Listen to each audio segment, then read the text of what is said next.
আসসালামু আলাইকুম ওয়া রাহমাতুল্লাহি ওয়া বারাকাতুহু। দেখেন আমাদের কুমিল্লা নগর, এত সুন্দর একটা ভিউ বিকাল টাইমের, খুব সুন্দর লাগলো। আজকের সন্ধ্যাটা এত ভালো লাগছে। দেখেন আমরা প্রায় 14 তলার উপরে আছি, 14 তলার উপরে কাজ করতেছি। আজকে দীর্ঘ অনেক দিন ধরে 14 তলার উপরে কাজ করি। আমাদের পাশে আর একটা 10 তলা আছে, বিশাল বড় 12 তলা।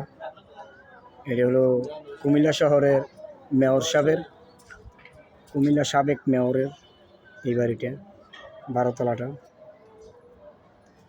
খুবই সুন্দর, ঐতিহ্যবাহী নগর,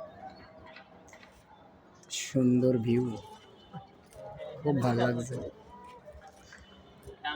আমরা 12 তলা বা আমরা 14 তলার উপরে আছি। আমাদের জন্য সবাই দোয়া করবেন। ভিডিও করতে খুবই কষ্ট হয়, দয়া করে লাইক কমেন্ট শেয়ার করিয়েন ভাই। আসসালামু আলাইকুম ওয়া রাহমাতুল্লাহি ওয়া বারাকাতুহু।